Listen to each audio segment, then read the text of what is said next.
Yo, you already know you got me. We got another episode of Autobiography of Yogi, man. We finna read chapters 3 and 5. We not finna read number 4 because it's, I don't know. All right, we're just not reading it. May I take a sightseeing trip to Benares?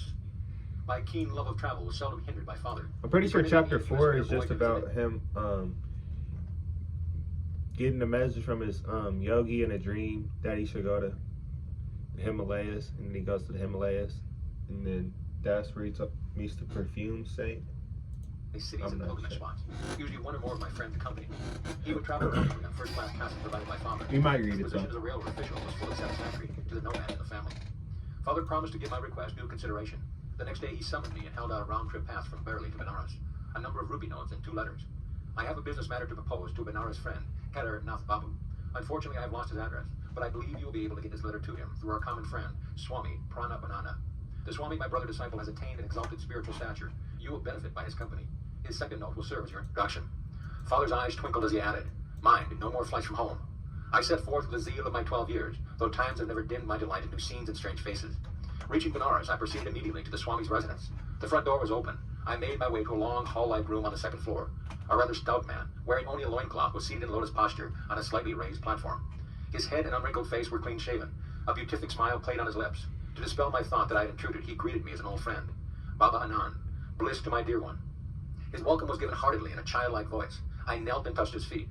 "Are you Swami Pranabananda?" He nodded. "Are you Bhagavati's son?" His words were out before I had time to get father's letter from my pocket. In astonishment, I handed him the note of introduction, which now seemed superfluous. "Of course I will locate Kedar Nath Babu for you." The saint again surprised me by his clairvoyance. He glanced at the letter and made a few affectionate references to my parents. "You know, I am enjoying 2 pensions. One is by the recommendation of your father, for whom I once worked in the railroad office. The other is by the recommendation of my heavenly Father, for whom I have conscientiously finished my earthly duties in life." I have found this remark very obscure. "What kind of pension, sir, do you receive from the heavenly Father? Does he drop money in your lap?" He laughed. "I mean a pension of fathomless peace, a reward for many years of deep meditation. I never crave money now. My few material needs are amply provided for. Later you will understand the significance of a second pension." Abruptly terminating our conversation, the saint became gravely motionless. A sphinx-like air enveloped him. At first his eyes sparkled, as if observing something of interest, then grew dull. I felt abashed at his soliloquy, but he had not yet told me how I could meet father's friend. A trifle restlessly, I looked about me in the bare room, empty except for us 2. My idle gaze took in his wooden sandals lying under the platform seat. "Little sir, don't get worried. The man you wish to see will be with you in half an hour." The yogi was reading my mind, a feat not too difficult at the moment. Again he fell into inscrutable silence. My watch informed me that 30 minutes had elapsed. The Swami aroused himself. I think Kedar Nath Babu was nearing the door. I heard somebody coming up the stairs. An amazed incomprehension arose suddenly. My thoughts raced in confusion. How is it possible that father's friend has been summoned to this place without the help of a messenger? The Swami has spoken to no one but myself since my arrival. Abruptly I quitted the room and descended the steps. Halfway down I met a thin, fair-skinned man of medium height. He appeared to be in a hurry. "Are you Kedar Nath Babu?" Excitement colored my voice. "Yes, are you not Bhagavati's son, who has been waiting here to meet me?" He smiled in friendly fashion. "Sir, how do you happen to come here?" I felt baffled resentment over his inexplicable presence. Everything is mysterious today. Less than an hour ago, I had just finished my bath in the Ganges, when Swami Pranabanana approached me. I have no idea how he knew I was there at that time. "Bhagavati's son is waiting for you in my apartment," he said. "Will you come with me?" I gladly agreed, and we proceeded hand in hand. The Swami in his wooden sandals was strangely able to outpace me, though I wore those stout walking shoes. "How long will it take you to reach my place?" Pranabanandaji suddenly halted to ask me this question. "About half an hour." "I have something else to do at present." He gave me an enigmatic glance. "I must leave you behind. You can join me in my house, where Bhagavati's son and I will be waiting you." Before I could remonstrate, he dashed swiftly past me and disappeared into the crowd. I walked here as fast as possible. This explanation only increased my bewilderment. I inquired how long he had known the Swami. "We met a few times last year, but not recently. I was very glad to see him again today at the bathing ghat." I cannot believe my ears. Am I losing my mind? Did you meet him in a vision, or did you actually see him, touch his hand, and hear the sound of his feet?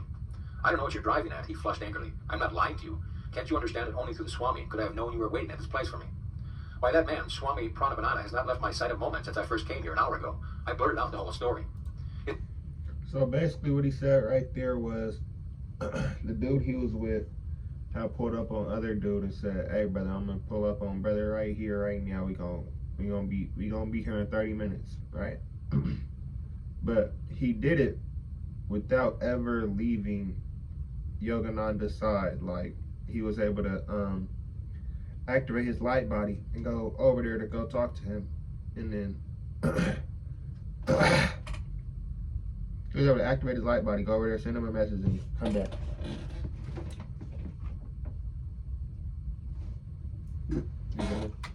His eyes opened widely. Are we living in this material age or are we dreaming? I never expected to witness such a miracle in my life. I thought this Swami was just an ordinary man, and now I find he can materialize an extra body and work through it. Together we entered the saint's room. Look, these are the very sandals he was wearing at Tagat. Kedarnath Babu whispered. He was clad only in a loincloth, just as I see him now.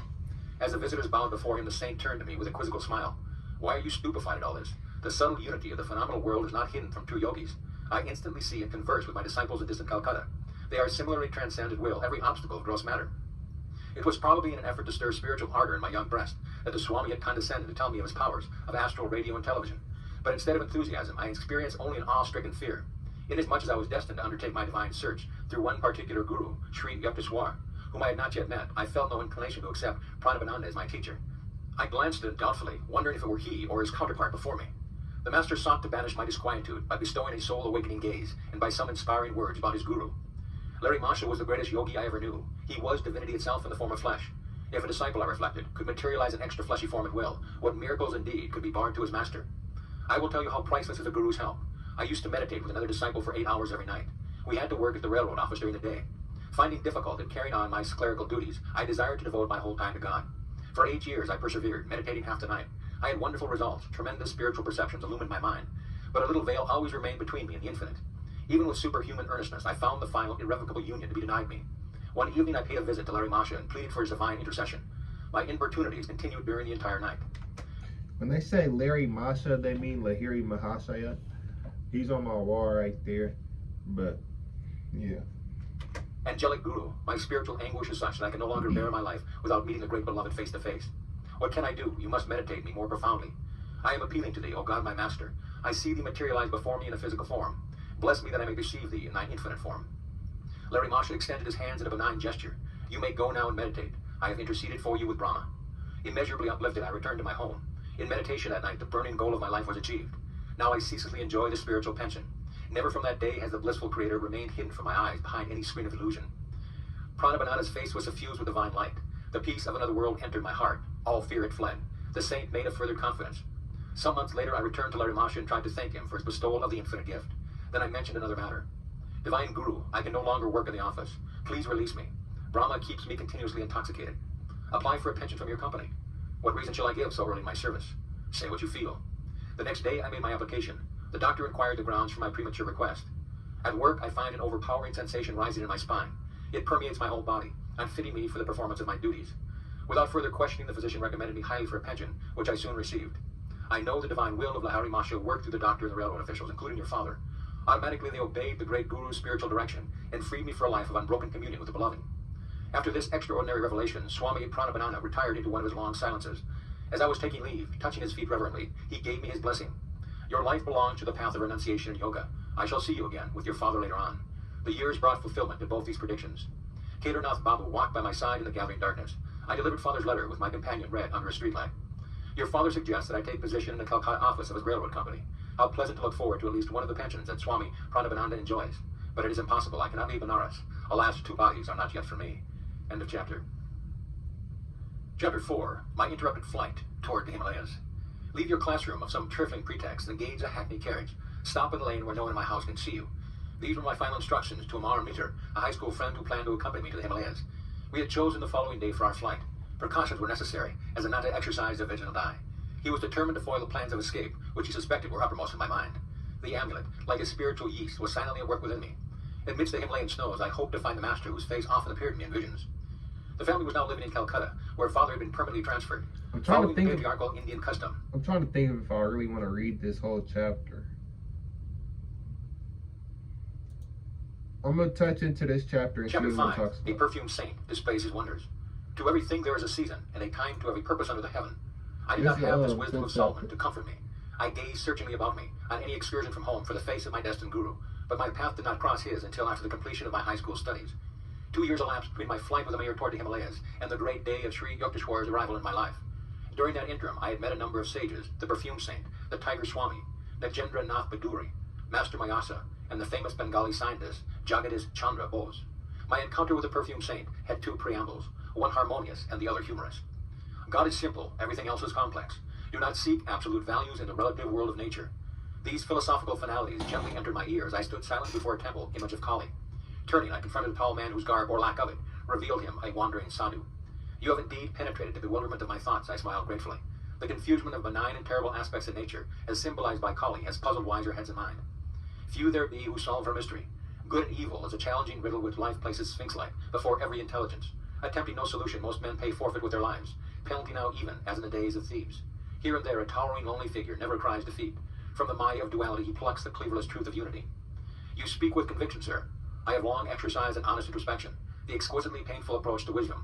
Self-scrutiny, relentless observance of one's thought, is a stark... The Maya of duality means the illusion of duality. Even as in the days of Thebes. Here and there a towering lonely figure never cries defeat. From the Maya of duality he plucks the cleaverless truth of unity. You speak with conviction, sir. I have long exercised an honest introspection, the exquisitely painful approach to wisdom. Self-scrutiny, relentless observance of one's thought, is a stark and shattering experience. It pulverizes the stoutest ego. But true self-analysis mathematically operates to produce seers. The way of self-expression, individual acknowledgments, results in egoists, sure of the right to their private interpretations of God and the universe. Truth humbly retires, no doubt, before such arrogant originality. I was enjoying the discussion. Man can understand no eternal verity until he has freed himself from pretension. The human mind, barred to a centuried slime, is teeming with repulsive life of countless world illusions. Struggles of the battlefields pale in insignificance here, when man first contends with inward enemies. No mortal foes these, to be overcome by harrowing array of might. Omnipresent, unresting, pursuing man even in sleep, suddenly equipped with a miasmic weapon, these soldiers of ignorant lust seek to slay us all. Thoughtless is the man who buries his ideals, surrendering to the common fate. Can he seem other than impotent, wooden, ignominious? Respected sir, have you no sympathy for the bewildered masses? The sage was silent for a moment, then answered obliquely. To love both the invisible God, repository of all virtues, and visible man, apparently possessed of none, is often baffling. But ingenuity is equal to the maze. Inner research soon exposes the unity in all human minds, the stalwart kinship of selfish motive. In one sense at least, the brotherhood of man stands revealed, and aghast humility follows his leveling discovery. It ripens into compassion for one's fellows, blind to the healing potencies of the soul awaiting exploration. The saints of every age, sir, have felt like yourself for the sorrows of the world. Only the shallow man loses responsiveness to the woes of others' life, as he sinks into narrowing suffering as his own. The sadhu's austere face was noticeably softened. The one who practices a scalpel self-dissection will know an expansion of universal pity. Release is given him from the deafening demands of his ego. The love of God flowers on such soil. The creature finally turns to his Creator, if for no other reason to ask in anguish, "Why, Lord, why?" By ignoble whips of pain, man is driven at last into the infinite presence, whose beauty alone should lure him. The sage and I were present in Calcutta's Kalighat temple, whither I had gone to view its famed magnificence. With a sweeping gesture, my chance companion dismissed the ornate dignity. Bricks and mortars sing us no audible tone. The heart opens only to the human chant of being. We strolled to the inviting sunshine at the entrance, where throngs of devotees were passing to and fro. You are young, the sage surveyed me thoughtfully. India too is young. The ancient rishis laid down ineradicable patterns of spiritual living. Their hoary dictums suffice for this day and land. Not outmoded, not unsophisticated against the guiles of materialism, the disciplinary precepts mold India still. By millenniums more than embarrassed scholars care to compute. The skeptic time has validated Vedic worth. Take it for your heritage. As I was reverently bidding farewell to the eloquent sadhu, he revealed a clairvoyant perception. After you leave here today, an unusual experience will come your way. I quit the temple precinct and wandered along aimlessly. Turning a corner, I ran into an old acquaintance, once of those long-winded... A clairvoyant perception means like he's seen into the future, basically. ...fellows whose conversational powers ignore time and embrace eternity. I will let you go in a very short while if you will tell me all that has happened during the 6 years of our separation. What a paradox, I must leave you now. But he held me by the hand, forcing out tidbits of information. He was like a ravenous wolf, I thought in amusement. The longer I spoke, the more hungrily he sniffed for news. Inwardly, I petitioned the goddess Kali to devise a graceful means of escape. My companion left me abruptly. I sighed with relief and doubled my pace, dreading any relapse into the garrulous fever. Hearing rapid footsteps behind me, I quickened my speed. I dared not look back, but with a bound the youth rejoined me, jovially clasping my shoulder. I forgot to tell you of Ganda Baba, Perfume saint, who is gracing yonder house. He pointed to a dwelling a few yards distance. Do meet him, he is interesting. You may have an unusual experience. Goodbye, and he actually left me. The similarly worded prediction of the sadhu at Kalighat temple flashed in my mind. Definitely intrigued, I entered the house and was ushered into a commodious parlor. A crowd of people were sitting, orient-wise, here and there on a thick orange-colored carpet. An odd whisper reached my ear. Behold Ganga Baba on the leopard skin. He can give the natural perfume of any flower to the scentless one, or revive a wilted blossom, or make a person's skin exude delightful fragrance. I looked directly at the saint. His quick gaze rested on mine. He was plump and bearded, with dark skin and large gleaming eyes. Son, I am glad to see you. Say what you want. Would you like some perfume? What for? I thought his remark rather childish. To experience the miraculous ways of enjoying perfume. Harnessing God to make odors? What of it? God makes perfume anyway. Yes, but he fashions frail bottles of petals for fresh use and discard. Can you materialize flowers? I materialize perfumes, little friend. Then scent factories will go out of business. I will permit them to keep their trade. My own purpose is to demonstrate the power of God. Sir, is it necessary to prove God? Isn't he performing miracles in everything, everywhere? Yes, but we too should manifest some of his infinite creative variety. How long did it take you to master your art? 12 years. For manufacturing scents by astral means? It seems, my honest sake, you have been wasting a dozen years for fragrances which you could obtain for a few rupees from a florist shop. Perfumes fade with flowers. Perfumes fade with death. Why should I desire that which pleases the body only? Mr. Philosopher, you please my mind. Now stretch forth your right hand. He made a gesture of blessing. I was a few feet away from Ganda Baba. No one else was near enough to contact my body. I extended my hand, which the yogi did not touch. What perfume do you want? Rose. Be it so. To my great surprise, the charming fragrance of rose was wafted strongly from the center of my palm. I smilingly took a large, white, scentless flower from a nearby vase. Can this odorless blossom be permeated with jasmine? Be it so. A jasmine fragrance instantly shot from the petals. I thanked the wonder worker and seated myself by one of his students. He informed me that Ganda Baba, whose proper name was Vishuddhananda, had learned many astonishing yoga secrets from a master in Tibet. The Tibetan yoga, I was assured, had attained the age of over 1,000 years. His disciple, Ganda Baba, does not always perform his perfumed feat in the simple verbal manner you've just witnessed. The student spoke with Tibetan yoga is like the most advanced spiritual. Tibet got like the most advanced spiritual practices possible. So if y'all really want like some very good spiritual practices and like things of that nature, look into Tibetan culture. That's where Jesus went. Jesus went to Tibet a few times. I don't want to say a few times, but Jesus definitely did go to Tibet. And there's a few stories of Jesus in Tibet, but he's under the name of Isa in some stories, and other stories, it's Jesus as a kid. with obvious pride in his master. His procedure differs widely, to accord with diversity in temperaments. He is marvelous. Many members of the Calcutta intelligentsia are among his followers. I inwardly resolved not to add myself to their numbers. A guru too literally marvelous was not to my liking. With polite thanks to Ganda Baba, I departed. Sauntering home, I reflected on the three varied encounters the day had brought forth. My sister Uma met me as I entered our Gurbar road door. You are getting quite stylish using perfumes. Without a word, I motioned her to smell my hand. What an attractive rose fragrance. It is unusually strong. Thinking it was strongly unusual, I silently placed the astrally scented blossom under her nostrils. Ooh, I love jasmine. She seized the flower. A ludicrous bafflement passed over her face as she repeatedly sniffed the odor of jasmine, from a type of flower she well knew to be scentless. Her reaction disarmed my suspicion that Ganda Baba had induced an autosuggestive state, whereby I alone could detect the fragrance. Later I heard from a friend, Alakananda, that the perfume saint had a power which I wish were possessed by the starving millions of Asia today. Today of Europe as well, I was present with 100 other guests at Ganda Baba's home in Burgwin. Alakananda told me it was a gala occasion because the yogi was reputed to have the power of extracting objects out of thin air. I laughingly requested him to materialize some out-of-season tangerines. Immediately the luchis, which were presented on all the banana leaf plates, became puffed up. Each of the bread envelopes proved to contain a peeled tangerine. I bit it into my own with some trepidation, but found it delicious. Years later, I understood by inner realization how Ganda Baba accomplishes materializations. The method, alas, is beyond the reach of the world's hungry hordes. The different sensory stimuli to which man reacts, tactile, visual, gustatory, auditory, and olfactory, are produced by vibrating variations in electrons and protons. The vibrations in turn are regulated by lifetrons. Subtle life forces are finer than atomic energies, intelligently charged with the 5 distinctive sensory idea senses. Ganda Baba, turning himself with the cosmic forces by certain yogic practice, was able to guide the lifetrons to rearrange their vibratory structure and objectify the desired result. His perfume, fruit, and other miracles were actual materializations of mundane vibrations, and not inner sensations, hypnotically produced. Performances of miracles, such as sown by the perfume saint, were spectacular, but spiritually useless. Having little purpose beyond entertainment, they are digressions from a serious search for God. Hypnotism has been used by physicians in minor operations as a sort of physical chloroform for persons who might be endangered by anesthetic. But a hypnotic state is harmful to those often subjected to it. A negative psychological effect ensues, which in time deranges the brain cells. Hypnotism is trespass into the territory of another's consciousness. Its temporary phenomena have nothing in common with the miracles performed by men of divine realization. Awake in God, true saint effect changes his dream world by means of a will harmoniously attuned to the creative cosmic dreamer. Ostentatious display of unusual power are decried by masters. The Persian mystic Abu Sa'd once laughed at certain fakirs who were proud of their miraculous powers over water, air, and space. A frog is also at home in the water, Abu said, pointed out in gentle scorn. The crow and the vulture easily fly in the air. The devil is simultaneously present in the east and in the west. A true man is he who dwells in righteousness among his fellow men, who buys and sells, yet is never for a single instant forgetful of God. On another occasion, the great Persian teacher gave his views of the religious life thus: to lay aside what you have in your head, selfish desires and ambition, to freely bestow what you have in your hand, and never to flinch from the blows of adversity. Neither the impartial sage of Kaligat temple, nor the Tibetan-trained yogi had satisfied my yearning for a guru.